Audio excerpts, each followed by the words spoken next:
Okay.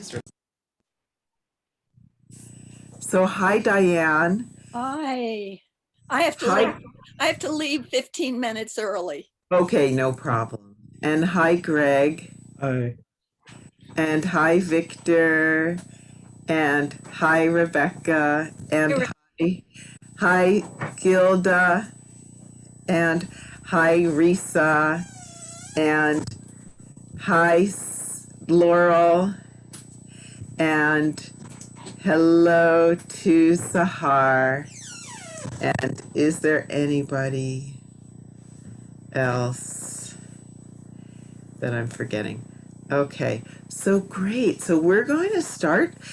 Today we'll be covering Jewish mysticism, Kabbalah, which is one of everybody's favorite topics. And it is such a wide open topic. It's kind of even hard to say what Kabbalah is. But I found a great essay from my classmate, Rabbi Jeffrey Dennis, who's a super nice guy. And I really, really like the way he has outlined what Kabbalah is. So I'm going to share that slideshow with you and share what he wrote about it. And then, of course, as always, feel free to ask questions. And then there will be a time to there's a time for us to have a discussion. So we've already covered Brit, Mitzvah, Soul, Jewish law, death, and then today we're covering Kabbalah.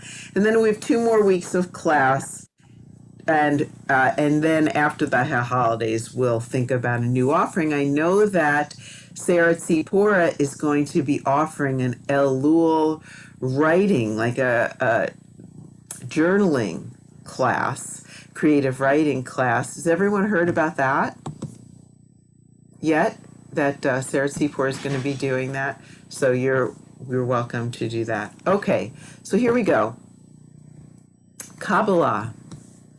So the word Kabbalah comes from mikabel, to receive. And Kabbalah is a set of esoteric teachings.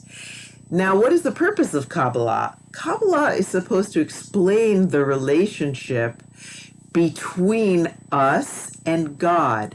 And a lot of religion struggles with this question. And, I struggle with this question. If there is a God, okay, what is God really like? And if God is, as I sense God to be, loving and powerful and everywhere, how can I get more of a sense of connection to God? And then what is God's workings in the world? Does God, is it, if there's been such an evolution from the Torah, from this very straightforward, just sort of really powerful, almost like a Greek God, who just intervenes in things and talks to people. And, my sense is that that's not literal. And so then the question is, what is God and how does God intersect? So in Judaism, this idea of Ein Sof, that God is beyond. So absolutely beyond our comprehension.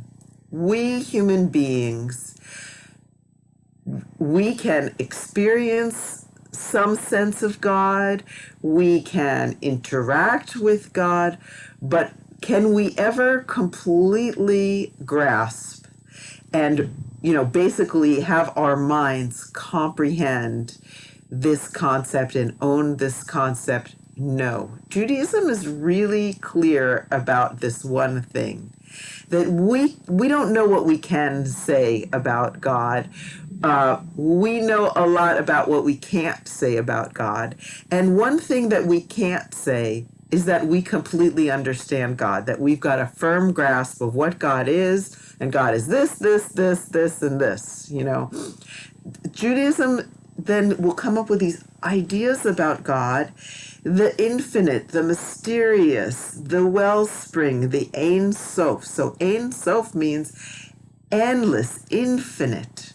So God, one thing that we know about God in Judaism, or Maimonides would say, one thing we can say about God is that God has no body. God has no boundaries. God is not like a bigger person in the sky, or God is beyond our comprehension and endless, beyond time, beyond space, beyond any construct that we could have. So, God, of course, is the creator of the universe. That's another thing that we can say about God. And how do we interact then with the creator?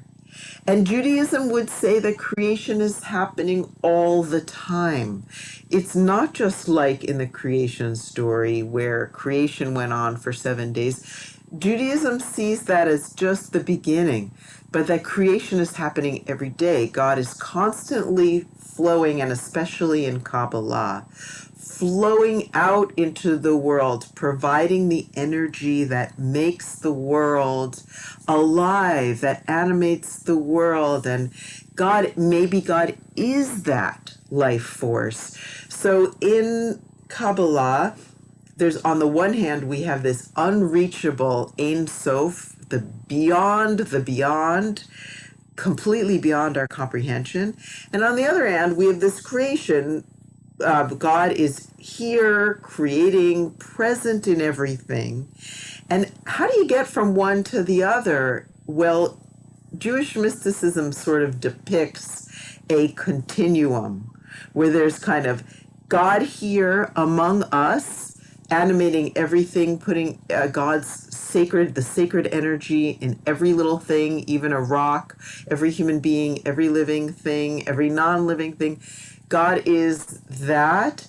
And then there's a whole continuum of steps between that and this Ein Sof, the beyond, the completely untouchable, unimaginable, unmoved, uninvolved Ein Sof between the two.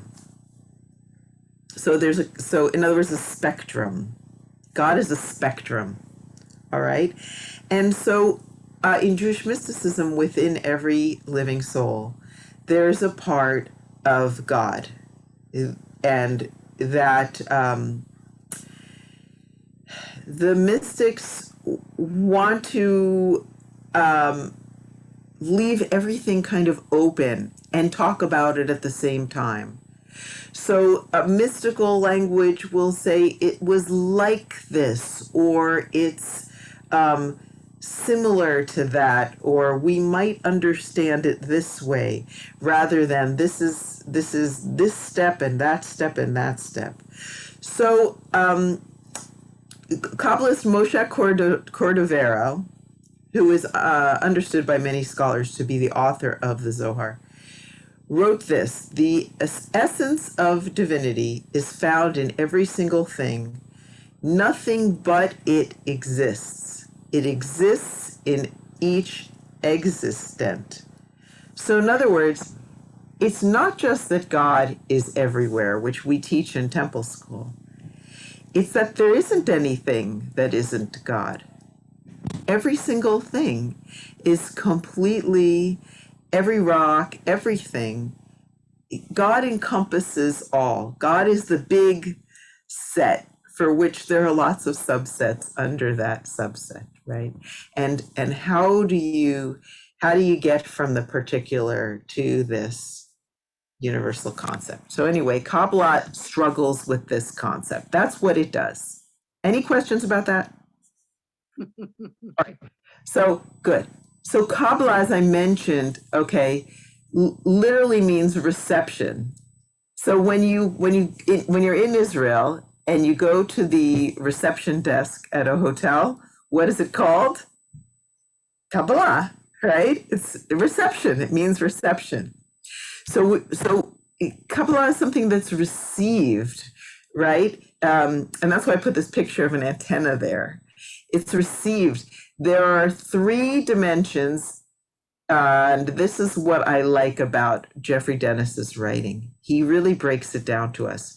There are three dimensions of Kabbalah. Okay, we can break it down to three things: the investigative, the experiential, and the practical. So, most people, when they think of mysticism, they think of something experiential. They think of, well, somebody went out and they encountered God and they had a mystical experience. And yes, indeed, that is part of what we call Jewish mysticism. But actually, most of Jewish mysticism is not that.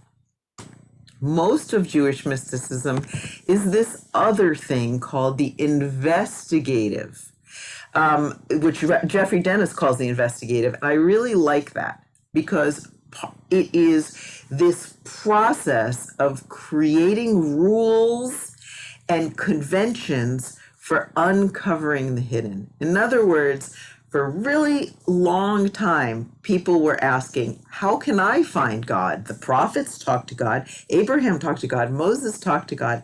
How can I talk to God? And the Kabbalists said, well, God is hidden in a way that is not accessible in the same way that Abraham. We don't have God accessible in that same way anymore. God is hidden. So there are in Jewish mysticism certain rules for uncovering the hidden. And those rules, to anyone who first starts studying Jewish mystical texts, those rules are really bizarre. And I'm even going to say disappointing, because it is a 12th century concept of trying to be somewhat scientific almost, or systematic, to try to figure out how do we get closer to God through the Torah? How do we uncover, because of course, Torah, this is Jewish mysticism, right? So that's how you find God, through the Torah. And how do you uncover these secret hidden nuggets about the nature of God that are in the Torah? Well, there's all kinds of secret symbols in the Torah. There's lots of symbology in the Torah for the Jewish mystics. And a lot of it comes way before the Zohar is written, and probably comes into Judaism from something that even predates Judaism. Very ancient ideas about the female aspects of God and the male aspects of God being estranged from each other and needing to be reunited. So over and over again in Jewish mysticism, we have hints and covered up, deliberately opaque messages about the female aspect of God being estranged, divorced from the male aspect of God. And the male aspect of God then is closer to this Ein Sof, this untouchable, what I'll call transcendent idea of God, the other idea of God. And the God right here that dwells within us is Shekhinah, which comes from the same word as neighbor, right? To dwell among us. The feminine aspect of God is nurturing, is present. So it's almost like mommy and daddy. And the Jewish mysticism then is uncovering these different rules and conventions for finding these hidden messages in the Torah about the feminine aspect of God that's right here, which is also called Malchut in Jewish mysticism, which means kingdom, but it also means like God reigning right here among us, God being here for us, Malchut, God's presence among us. And then this idea Ein Sof, or also called Hakadosh Baruch Hu, the Holy One, praised be He, the masculine idea of God. So transcendent, meaning way, way, way, way, way above, and immanent, meaning right here with us. These two aspects of God have something went wrong in Jewish mysticism in this idea, and those two got separated or torn apart. And then how do you bring them back together? And that's a whole idea within Jewish mysticism, and it's deliberately opaque. It's for the very few, it's not for everybody. So, how do you learn about these hidden rules? By studying with a Kabbalistic master.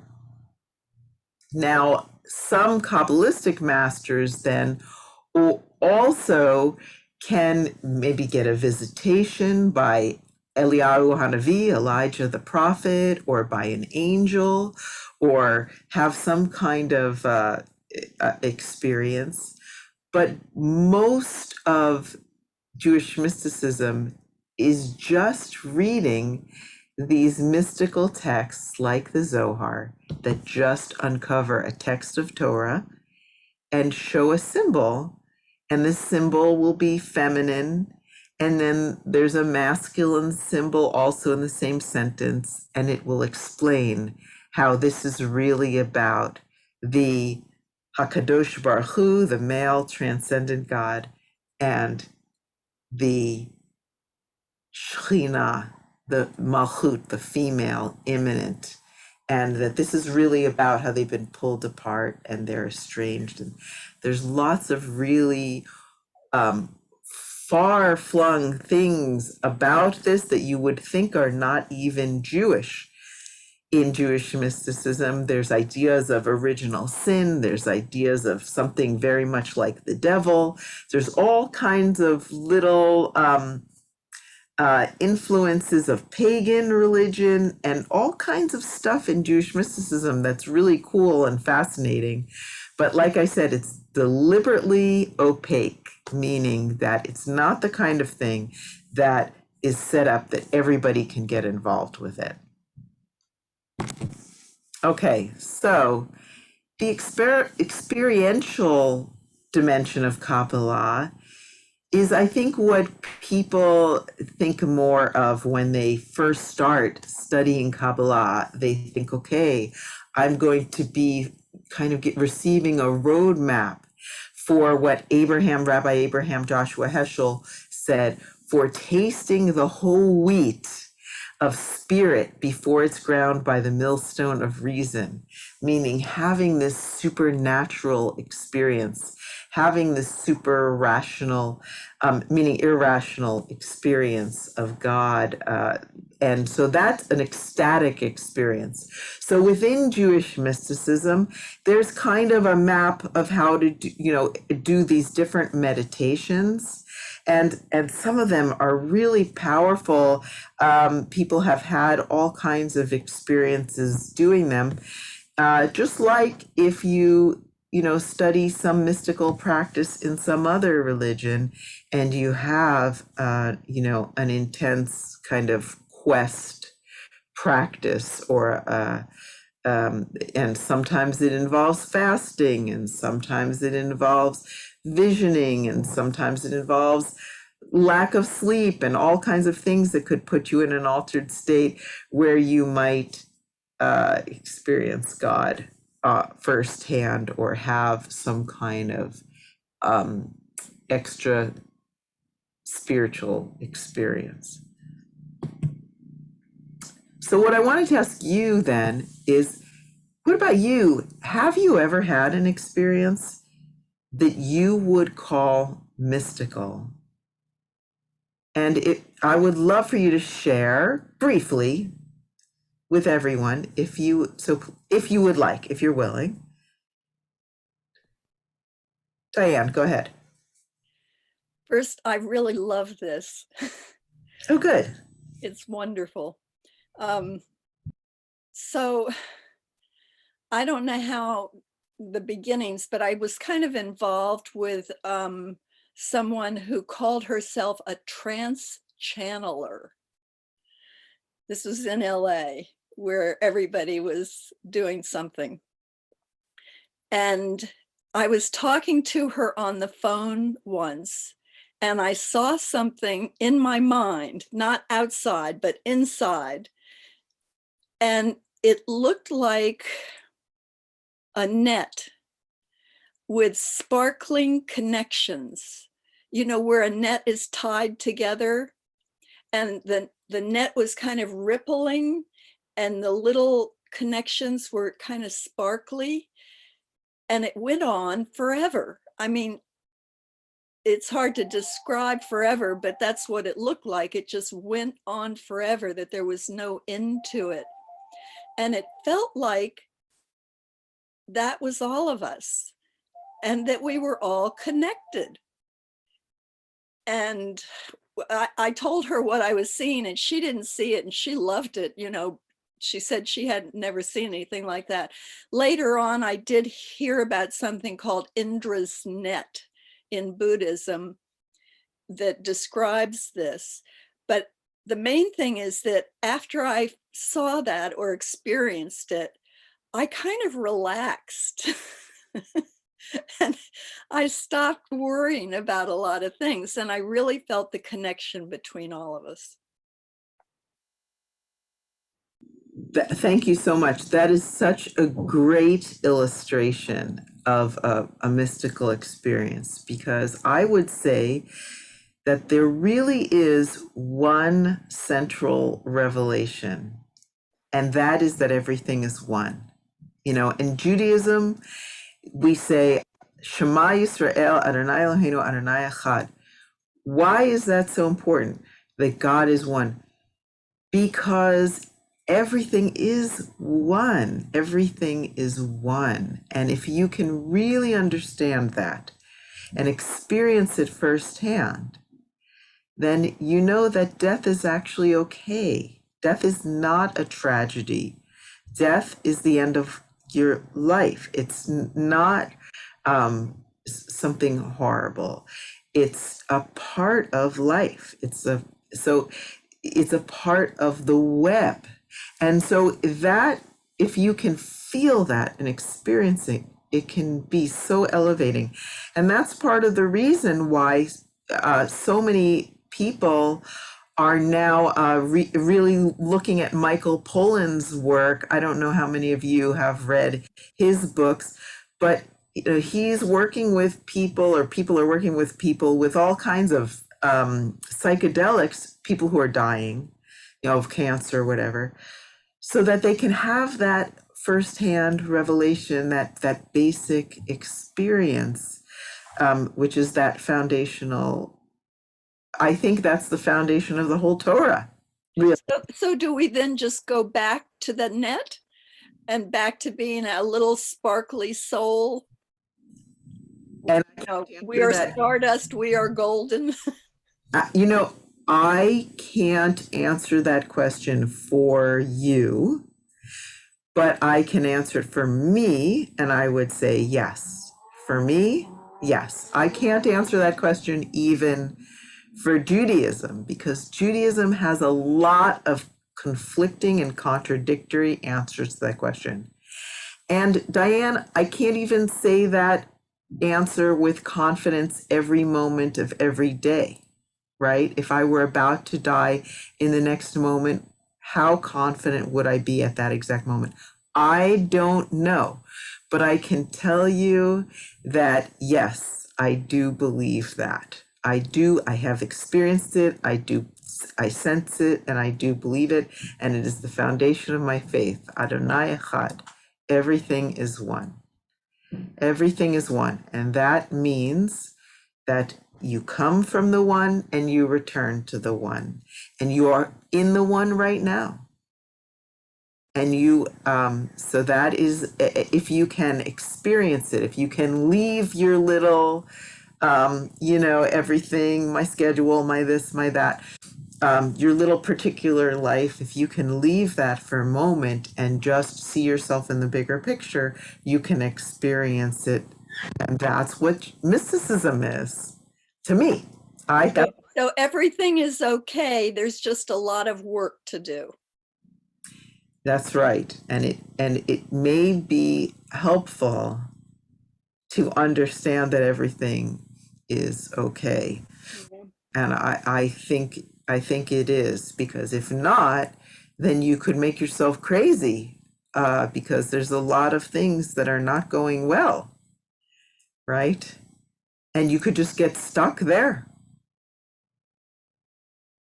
So this is so it's very helpful in that way, just as you describe them. So thank you so much for describing your experience. I realize that it's a very intimate thing to share, and I really appreciate it.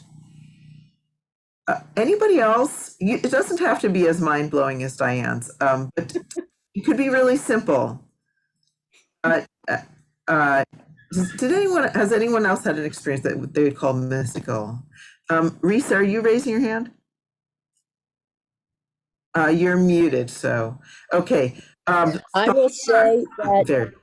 when I was much younger, well, not that much younger, but I used to have previsions of when people would die. And it wasn't scary. It was sort of a gift. And I even remember my best friend, I never knew her father, but in the middle of the night, I woke up and her father was talking to me and telling me that he had passed over and to tell Marianne that he was okay. And I have that experience several times with people dying. And I believe that is God's work. Beautiful. And so he did pass away. You knew before. Yes, I knew, and I spoke to my friend the next day, and he had passed at the time that I was awakened with the message. And Yeah. I had other experiences with people just knowing, even sometimes they were people in other countries. I would read something in the paper, but I would know it before. I don't know why, but it doesn't happen too much anymore, but it used to. It Yeah. was never scary. Right. And I've had several people tell me very, very similar things. So yeah, beautiful. Thank you so much for sharing that, Risa. That's really moving. Sahar, you have your hand up. Yep. I just realized listening to Risa that I don't count clairprescience, clairvoyance, clair auditory, anything as something mystical because of how my family treats things like that. It's just part of the world. And it's like some people are comfortable with better temperatures. Some people can hear things that not everyone can. So I guess I've had many more mystical experiences if we're counting those. But Wait, I can't hear you now. What happened? can you hear me talking now? Yeah.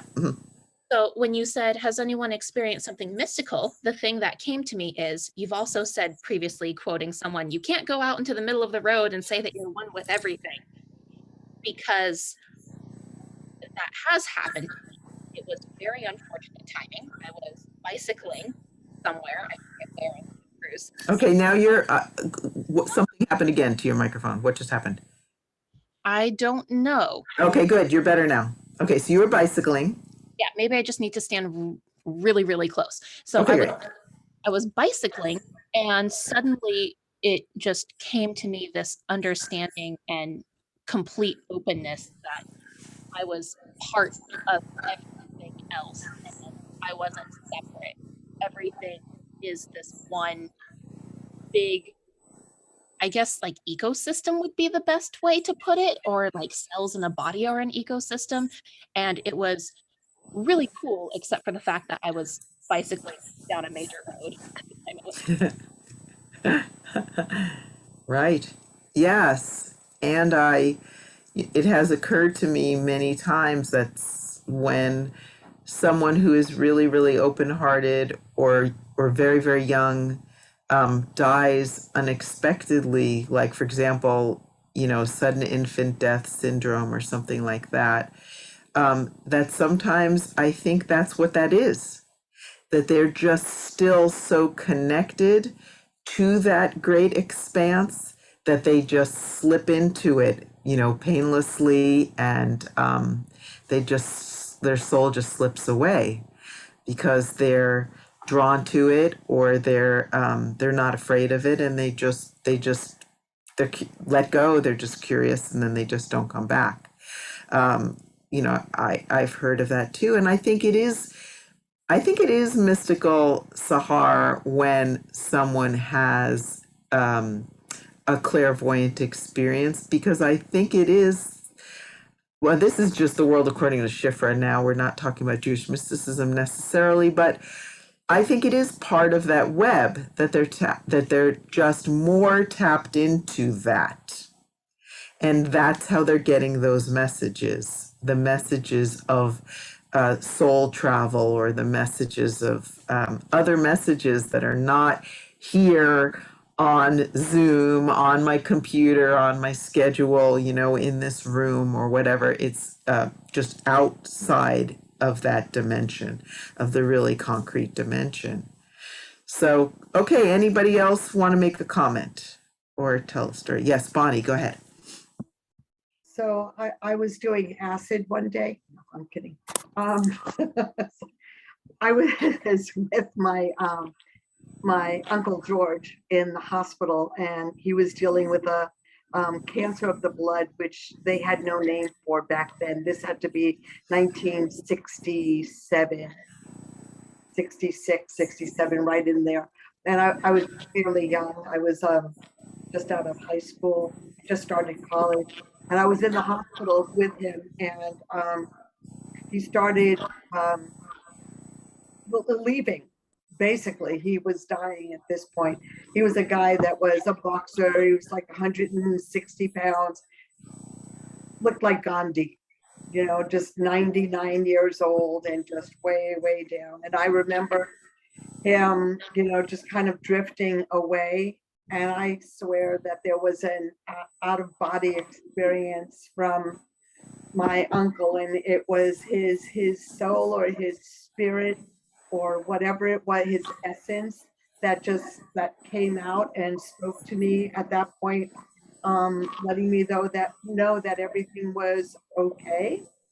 And it was such a comforting experience, even though I was losing my dear uncle, and but it was extremely comforting.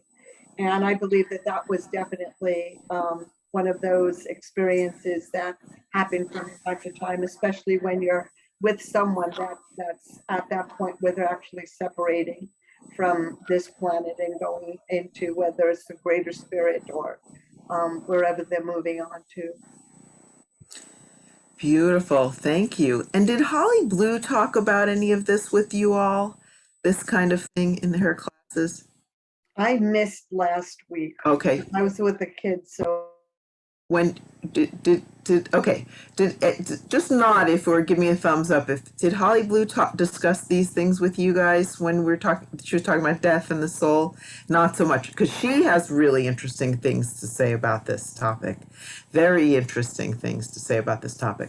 Thank you so much, Bonnie. Yes, she's had a lot of experiences like what you're talking about, because she washes the bodies, and yeah.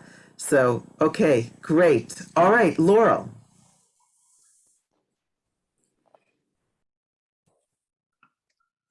Okay. I've had a lot of those psychic connectedness things during massaging people, and just in relationship to nature.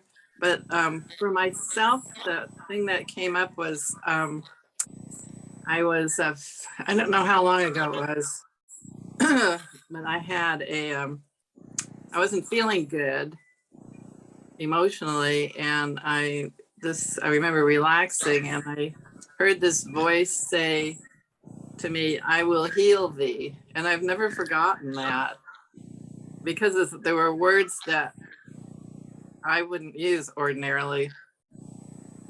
And I can't remember what was going on, but I felt like I had a cosmic sledgehammer on my head when I heard that. I don't know where it came from. Usually with the psychic things, you can you have a story, I know this person, I felt that, and I can put it together easier than hearing a voice that was directed toward me. Wow. Anyway, that's all. Thank you. Okay. Well, thank you, Laurel, and thank you for everyone for sharing your experiences. Let's go back to so that is a sense of what, the goals of Jewish mystical, the experiential part is. And then there's this third part of Jewish mysticism, and I would call that theurgical. Now, what is theurgy? Theurgy is when you can influence God, when you can influence the deity. Now, a lot of people try to engage in theurgy. So people will tell you, for example, in Judaism, I'll give you a very straightforward example from Catholicism.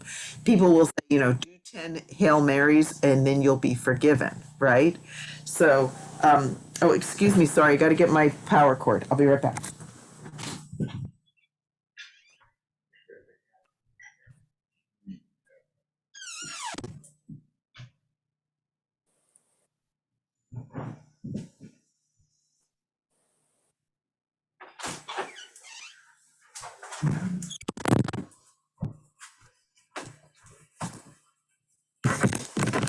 So I'll talk while I'm plugging in my computer. I think you can still hear me. So theurgy then is what you do to change what God does. So for example, if you're saying, you'll hear people say, especially in Chabad, that if every Jewish woman lit the Shabbat candles at the same Shabbat, if there was one Shabbat that every Jewish woman observed Shabbat, then the Messiah would come.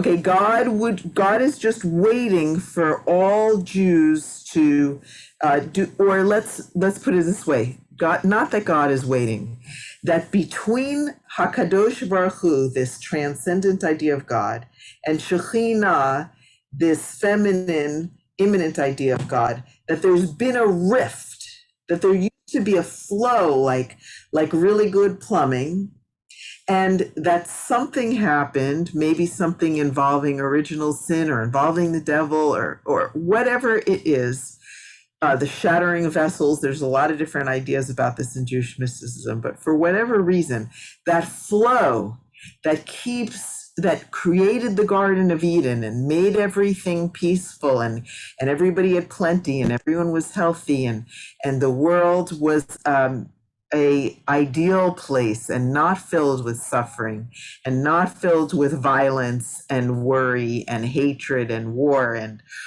disease and all kinds of terrible stuff, that you might be wondering, well, why doesn't God get rid of these things? Why doesn't God get rid of? God is all powerful. Why doesn't God get rid of war, for example? Or why are children dying of, why so many unfair things happening? Why do evil people get rich and seem to enjoy having a wonderful life? So how is it that we can affect this? The answer is, in Jewish mysticism, that something was broken in this pipeline, and that to draw God's energy to bring about this magical transformation, a magical transformation in which the Messianic era, the time of the Messiah, when things are all going to be set right again. How do you get that to happen? You do it observing the mitzvot.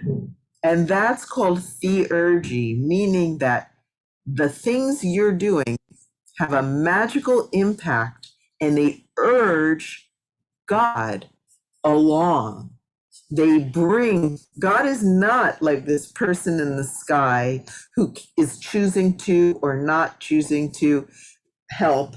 Rather, we are part of this great order of holiness and God, and that by making our lives holy and by fulfilling our destiny to live as observant Jews, we bring that pipeline. We're the plumbers who fix the pipes and bring the holiness. So it's this whole alternate way of thinking about the world. It's a completely different reality. I don't know of any Reform Jews who think this way, but I can tell you that Chabad, this is a huge motivator for what they do. Why do the Lubavitch people go around in trucks trying to get men to put on tefillin, for example, or trying to get, have you ever seen that? Where people from Chabad Lubavitch will go around and try to get Jews to observe basic mitzvot, like the Jewish commandments that it says in the Torah that every Jew is supposed to do. They try to help get the Jews to do this. And why are they so motivated that they would dedicate their lives to this? Because of this mystical reality that I'm going to call theurgy. And that means that if the Jews would do this, it would fix the world. It would bring the Messiah. It's the most important thing that anyone could do, right? So I would say the most important thing that we could do would be to end climate change. But they have a different reality. In their reality, the most important thing that you could do is to get all Jews to observe the mitzvot. If all Jews did that, that would fix all the problems in the world. So that's called theurgy, and it's a huge part of Jewish mysticism. So if you say you're a Jewish mystic, but you don't observe the mitzvot, I would say, well, you're really missing Jewish mysticism, because in Jewish mysticism, observing the mitzvot is mystical. It's fundamental to the beliefs of Jewish mysticism. So any questions or comments about that? Yes, Victor. Yeah, so it's a little, to make it a little more mystical or whatever. So there is this book, what was the super famous book? Why does God make, when good people suffer or something like that? Right, when bad things happen to good people. When bad things happen to good people. And he spent pretty much 80% of the book is talking about this, but so just to throw a wrench a little bit into the theology and everything. So if we have, and it comes from the book, I just recently listened to it. If we presume that God is all powerful and all merciful, then theology doesn't compute, because if he is all powerful, he can fix it. But if it broke, obviously we broke something, so he's not all merciful because he wants to kind of punish us a little bit. So we fix it. That's right. And that is not Jewish mysticism. That is Jewish. That Harold Kushner was describing this idea in his book, When Bad Things Happen to Good People, about why the world isn't perfect, and it does have an essence of this, that we are partners with God, and there's this idea, in Judaism, there is an idea in Judaism that we're being punished for not following God's commandments, and of course, it's all over the Torah, all over Deuteronomy. If you don't do this, then these bad things will happen to you. and all over the prophets. If you do this, then God will forgive you. And that's a great answer to the question. Very simple, very childlike. The reason why God, who is all powerful, is not making everything perfect for you is because it's your fault. You're not doing your end of the bargain, right? But Jewish mysticism is a little bit different. That is an idea in Judaism for sure. But Jewish mysticism is a little bit, and I have to say, I did not read Harold Kushner's book, When Bad Things Happen to Good People, but in Jewish mysticism, it's a little bit different in that there is no separate entity that's God. It's actually more of a continuum, like an energetic flow of different sort of steps on a ladder, if maybe something like that, and that we can pull this energy down, and God needs our help because sparks of God are in us. Like, we have a job. We don't just get to be children being taken care of by God. We're actually part of this whole system, and we have a job to keep the system working. So it's a little bit different than being punished in Jewish mysticism. It's not exactly that. But it is in Judaism, and especially in the prophets and in Deuteronomy, is this idea of it's all very simple. You are being punished. That's why. And if you just do right, everything's going to be fine again. I mean, the only problem with that is that you could lead a completely life and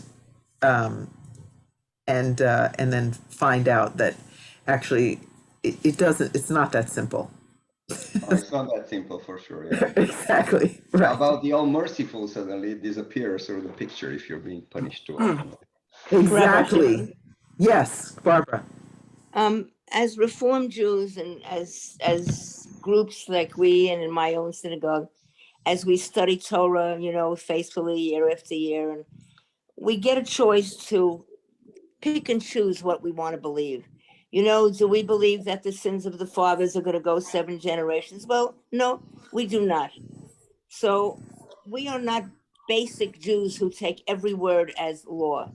And that, I think, for me, I can only speak for me, that's one of the attractions, that's one of the beautiful parts of being a Reformed Jew. I study it, I hear it, I learn it. And as a Reformed Jew, I'm not an Orthodox Jewish woman. I get to take what works. And perhaps it's a more, I don't know the right word, a more intellectual way of looking at Torah. But there's something in Reformed Judaism that attracts so many people, I think. Right. Okay, yes, thank you. Very good. Okay, you're absolutely right. Okay, so good. I'm going to go on to the next slide because people are asking about the Zohar. So the Zohar is, understood by scholars to be written in the 12th century, but the Zohar itself depicts itself. Can you hear me okay? The Zohar itself depicts itself as being written much, much earlier by someone who was with Shimon Bar Yochai, who is he's a character in the Mishnah. So he would be from over 1,000 years earlier than the Zohar was probably written. So the Zohar is a collection of stories and teachings about Shimon Bar Yochai. And Shimon Bar Yochai, like I mentioned, is a character from the Mishnah who is the hero in the Zohar. And it's it's his teachings about the Torah. And it's written in this kind of strange Aramaic Hebrew that's just specific to the Zohar. And it's written in such a way that it deliberately is for like a small, it's not for everybody, it's for a small group of people. It's deliberately convoluted, it's deliberately hard to understand. I've studied the Zohar several times, not the whole Zohar, of course. I've studied Zohar, pages of the Zohar, paragraphs of the Zohar, with some of the leading scholars, Danny Matt and Art Green, who are people who have really, really studied it extensively. And I can tell you that it's a very frustrating experience. The Zohar, for me, can have one rich, really fascinating nugget that seems really insightful, and the rest of it can just be sort of like a tedious repetition of, like, aha, this boat in the Torah, or this this vessel in the Torah represents Shekhinah, and aha, this other thing represents this other thing. And then it just is just a sort of like an exercise of going through and showing how everything in the Torah is hidden, and it's really actually about the relationship between HaKadosh Baruch Hu and the Shekhinah. And so often when I'm studying the Zohar, I find that part to be sort of just beside the point. Like, okay, all right, now, let's move on to something that I don't know, so for those of you who would like to study the Zohar, I would say that you could join an online class of the Zohar. There's some really interesting paragraphs and tidbits in the Zohar. Or the other way you could do it is you could get a translation, maybe one of the volumes from Danny Matt, and you could study his notes together with a partner, because he has very extensive notes. But to just go ahead and sit down and read the Zohar, I can tell you, I do not recommend that. I'd say that would be a really frustrating experience. And you don't even have to buy a copy of the Zohar to really just look and see what's in it, because we have this wonderful resource, Sefaria.org, which I believe has Zohar on it as well. So you can check that out. Now, Barbara mentioned Reform Judaism, and I just wanted to say that we do a lot in Reform Judaism that came directly from Kabbalah, that came from Isaac Luria and some of the really the followers of the Baal Shem Tov, and just people who got really into Jewish mysticism and immersed themselves in Jewish practice, created certain rituals that we do today. So, for example, Kabbalat Shabbat. So having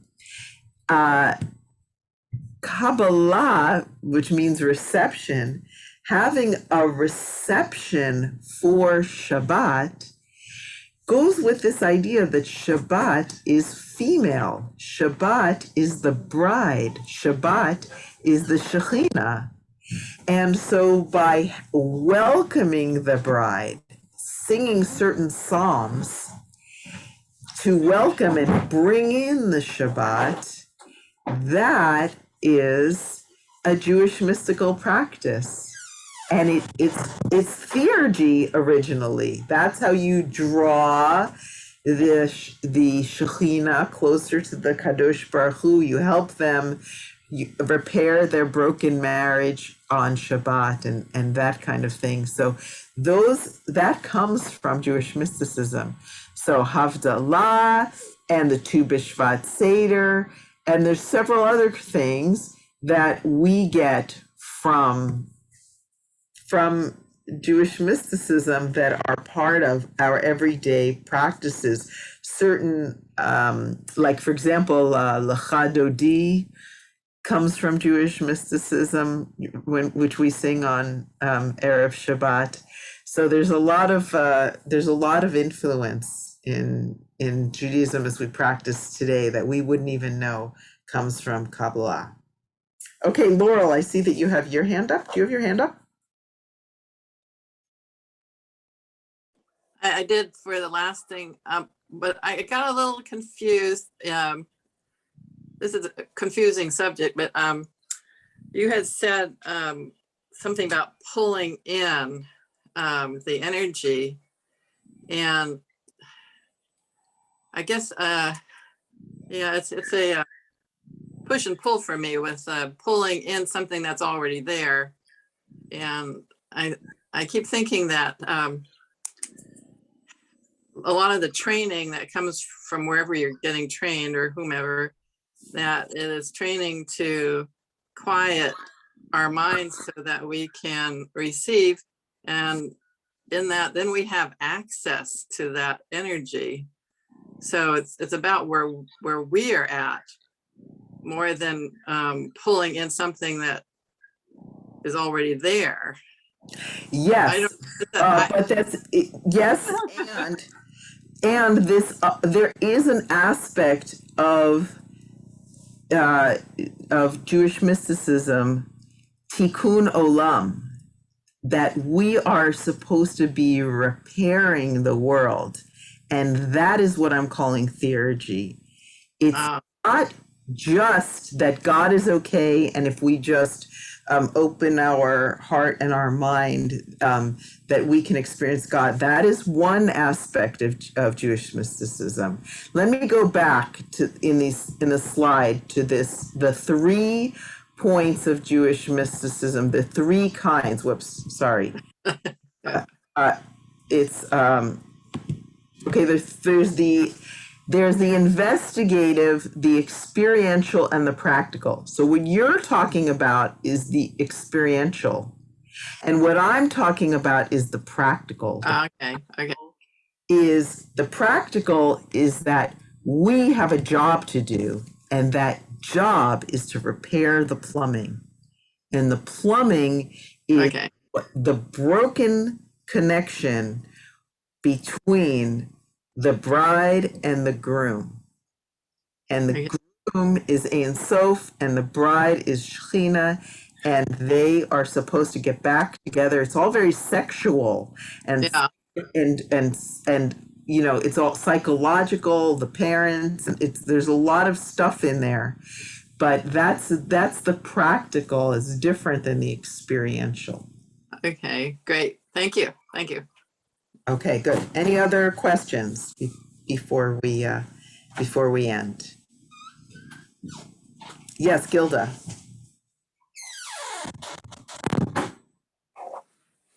Can't hear you. You're muted.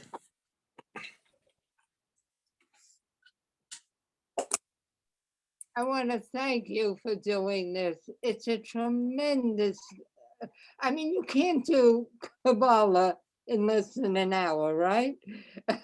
And you've given me a lot to think about, and I want to thank you. That's it. Thank you, Gilda. You're absolutely right. When I love talking about Kabbalah, and then, you know, when I was thinking like, oy vey, where am I even going to begin? Right. And then I saw this essay from Rabbi Jeffrey Dennis, and I thought, oh, well, he really spells it out on reformjudaism.org in a way that gives me an outline I can really work with. And so, and thank you. There is so much to think about, and thank you, Gilda. Okay, bye. Okay, thank you so much for coming, everyone. It was a pleasure, and I'll see you again next week. All right, thank you. Shabbat shalom, everybody. Shabbat shalom. Shabbat shalom. Bye-bye.